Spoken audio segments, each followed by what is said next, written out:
There are places in this world that have been forgotten by time, places where the walls whisper secrets of the past and the air is thick with the memories of those who once walked their halls.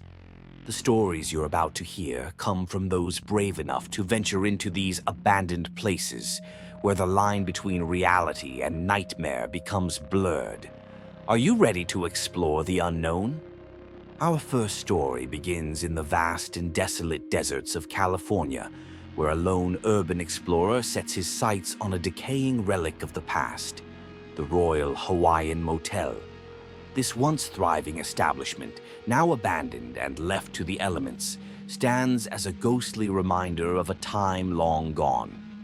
It has been years since anyone has set foot inside its crumbling walls, and the tales of strange occurrences only add to its eerie reputation. The explorer, driven by a mix of curiosity and the thrill of the unknown, decides that a nighttime visit is the only way to truly experience the motel's haunting atmosphere. As he drives along the desolate highway, the moon hanging low in the sky, he feels a sense of anticipation building. The desert around him is vast and empty, a sea of sand stretching out in all directions.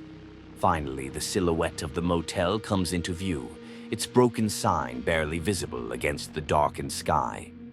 He parks his car a short distance away, the crunch of gravel underfoot, the only sound in the still night. With his flashlight in hand, he approaches the building, the beam cutting through the darkness to reveal the peeling paint and shattered windows.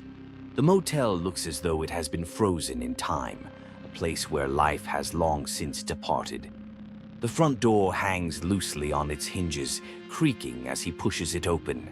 The lobby is a shadow of its former self, with dust-covered furniture and old brochures scattered across the floor. The air inside is thick with the scent of decay and neglect, a stark contrast to the warm desert air outside. Every step he takes stirs up a cloud of dust, and the sound of his footsteps echoes through the empty space. As he explores the ground floor, he notices that many of the rooms are in various states of disrepair. Some doors are barely hanging on, while others are wide open, revealing rooms that have been ransacked by time and nature. The wallpaper is peeling away in long strips, revealing the bare walls beneath, and the furniture is covered in a thick layer of dust. It's clear that no one has been here in years, yet the feeling of being watched persists. He decides to venture upstairs, his flashlight flickering as he ascends the creaking steps.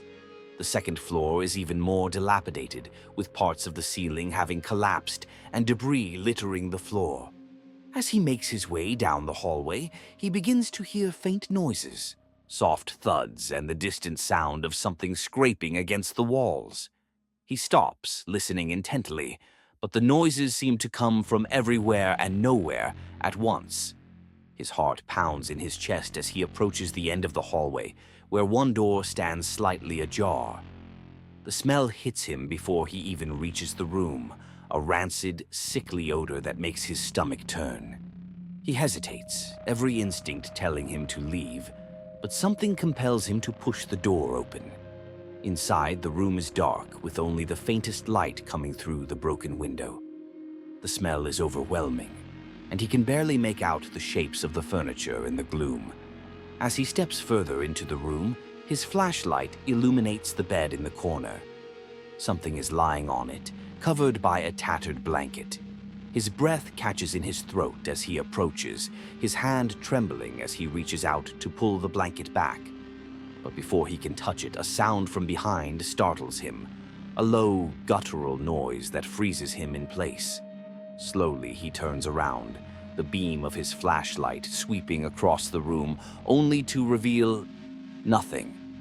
The room is empty, yet the feeling of being watched is stronger than ever.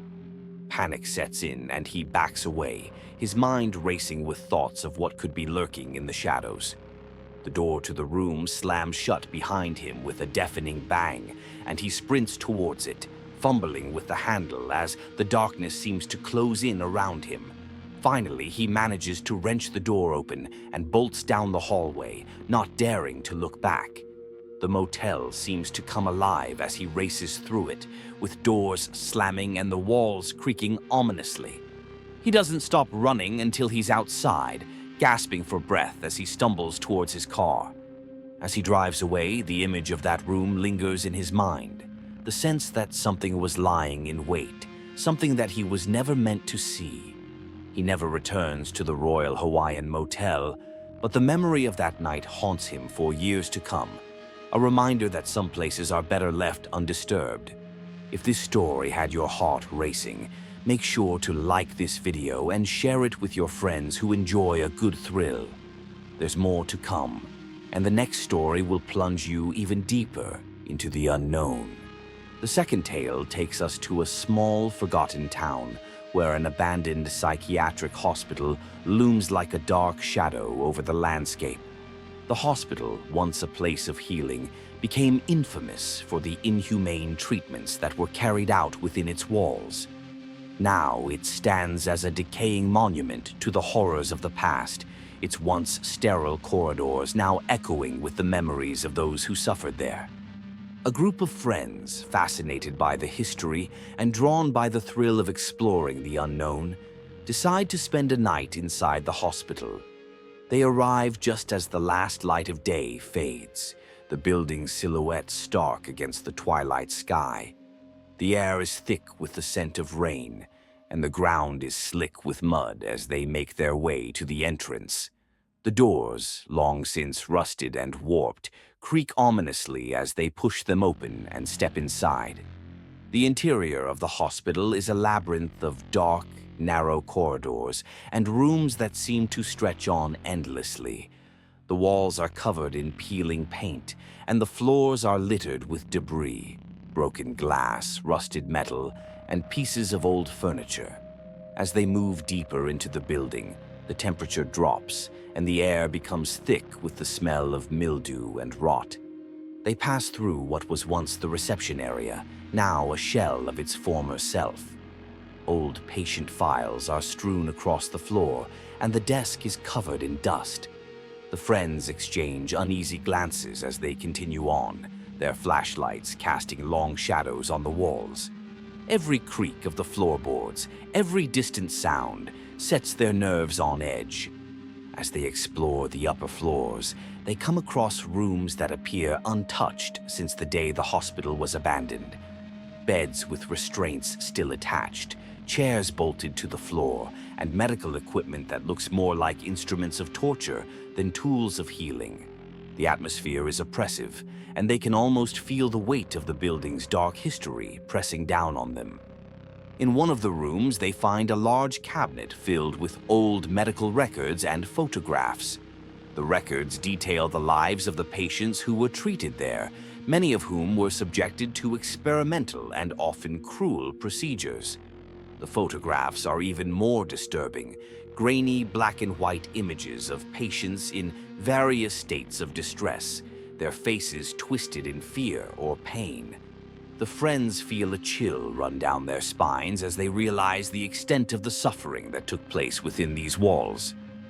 As they descend into the basement, the air grows colder, and the darkness seems to thicken around them. The basement was where the most notorious treatments were carried out, and the sense of dread is almost overwhelming. The walls are covered in strange symbols, painted in a substance that seems to glow faintly in the dark. The symbols are unfamiliar, yet they evoke a deep, primal fear, as if they are warnings from another world. They find themselves in a long, narrow hallway lined with doors. Each door leads to a small, windowless room, treatment rooms where patients were subjected to electroshock therapy, lobotomies, and other brutal procedures. The friends can almost hear the echoes of screams from the past as they walk down the hallway, their footsteps muffled by the thick layer of dust on the floor. At the end of the hallway, they come to a large, steel door, slightly ajar. The room beyond is shrouded in darkness, and the air is thick with the smell of something foul. As they push the door open, Their flashlights reveal a room lined with mirrors, each one cracked and covered in a film of dust. In the center of the room stands a single chair, bolted to the floor. The sight of it sends a wave of panic through the group, and they hesitate, unsure whether to continue. Suddenly, the mirrors begin to fog up, as if something is breathing on the other side. The friends watch in horror as handprints appear on the glass, pressed from within. Then, without warning, one of the mirrors shatters, sending shards of glass flying across the room. The sound is deafening, and the friends are momentarily paralyzed by fear. That's when they hear it, a low, guttural growl coming from the darkness behind them. They turn, but it's too late. Something is there, something that doesn't want them to leave. Panic sets in as they realize they've walked into a trap, and they race towards the door, only to find it slammed shut. The room begins to close in on them, the air growing colder and the darkness pressing in. They pound on the door, screaming for help, but the only response is the sound of that growl growing louder and closer. In a final, desperate attempt to escape, one of them throws a chair at the door, breaking it open. They spill out into the hallway, not daring to look back as they race towards the stairs. The hospital seems to come alive as they run, with doors slamming shut and shadows moving in the corners of their vision. They burst out of the building, gasping for air as they sprint towards their car. Only when they are miles away do they finally stop, their hearts still racing as they try to make sense of what just happened. The hospital remains abandoned, its dark secrets locked within its walls. The friends never speak of that night again, but the memories haunt them, a reminder that some places are better left undisturbed. What do you think was lurking in that basement? Let us know in the comments below, and don't forget to share this video with your friends. The final story is coming up, and trust me, you won't want to miss it. The final story takes us deep into the remote countryside, where two brothers set out to explore an old, abandoned house that has been shrouded in mystery for decades. Known locally as the Widow's Manor, the house has a dark history, with tales of strange occurrences and disappearances that have left the villagers wary of venturing too close. Despite the warnings, the brothers are determined to uncover the truth behind the legends. The journey to the house is long and treacherous, with the narrow road winding through dense forests and steep hills. The brothers drive in silence, the tension palpable as they draw closer to their destination. The house is hidden deep within the woods, its location known to only a few, and finding it proves to be a challenge. As they navigate the overgrown path, the trees close in around them, their branches forming a canopy that blocks out the light. Finally, they reach a clearing, and there it stands, the Widow's Manor. The house is a hulking, decrepit structure, its once grand facade now crumbling and covered in ivy. The windows are dark and lifeless, and the front door hangs crookedly on its hinges. The brothers park the car and step out, the sound of the engine dying away, leaving them in an eerie silence. As they approach the house, they notice a figure standing at the edge of the clearing, just barely visible in the fading light. It's a woman dressed in tattered clothing, her hair wild and unkempt. She watches them silently, her face obscured by shadows. The brothers hesitate, but she makes no move to approach them, and after a moment they turn their attention back to the house. The front door creaks loudly as they push it open, the sound echoing through the empty halls. The interior is dark, the only light coming from the dim glow of their flashlights. The air is musty, filled with the smell of decay and rot. The floorboards groan under their weight as they step inside, and the brothers can feel the oppressive atmosphere pressing down on them. They begin to explore the house, moving from room to room. Each room is filled with old, dust-covered furniture and personal items left behind by the previous occupants. It's as if the house has been frozen in time, untouched for years. They find old photographs on the walls, the faces of the people in them faded and blurred. The brothers can't shake the feeling that they are being watched, that something is lurking in the shadows. As they make their way to the second floor, they hear the faint sound of footsteps behind them. They turn, but the hallway is empty. Unease grows as they continue their exploration, the creaking of the house sounding almost like whispers. They reach the top of the stairs and find a door that leads to the attic. The door is slightly ajar, and from within, they can hear a faint humming sound, a tune that is familiar, yet they can't quite place it. Curiosity gets the better of them, and they push the door open, revealing a small, cluttered space filled with old trunks and boxes. In the corner, sitting in a rocking chair, is a woman. She's dressed in old-fashioned clothing, her hair tied back in a tight bun, and she's gently rocking back and forth, humming that same haunting tune. The brothers freeze, unsure of what to do. The woman doesn't seem to notice them at first, but then she slowly turns her head, revealing a face that is pale and gaunt, her eyes sunken and hollow. She smiles, a cold, unsettling smile that sends a shiver down their spines. "Do you want to play a game?" she asks, her voice soft and childlike. The brothers are too shocked to respond, and before they can react, the woman rises from the chair, her movements slow and deliberate. She gestures towards one of the trunks, which is covered in a thick layer of dust. "There's something inside that you need to see," she says, her smile never wavering. One of the brothers steps forward, compelled by some unseen force, and opens the trunk. Inside, he finds a collection of old, weathered dolls, each one dressed in clothing from a different era. But it's not the dolls that are disturbing. It's the fact that each one has a face that is eerily similar to his own. As he stares at the dolls in horror, the woman's voice grows louder, more insistent. "Do you see? They're all waiting for you," she whispers, stepping closer. The brothers finally snap out of their trance, realizing the danger they're in. They turn and race down the stairs, the woman's laughter echoing behind them as they flee. But as they reach the front door, it slams shut on its own, trapping them inside. They pull at the door, but it won't budge. Then they hear it, the sound of footsteps slowly descending the stairs, accompanied by that same haunting tune. Panic sets in as they realize they are not alone in the house. The brothers search for another way out, but every door they try is locked, every window sealed shut. The footsteps grow louder, closer, until they seem to be right behind them. They turn to face whatever is coming, but the hallway is empty. It's as if the house itself is toying with them, leading them deeper into its clutches. Desperate, they make their way back upstairs, hoping to find a way out through the attic. But when they reach the top of the stairs, they find the attic door wide open, the rocking chair now empty.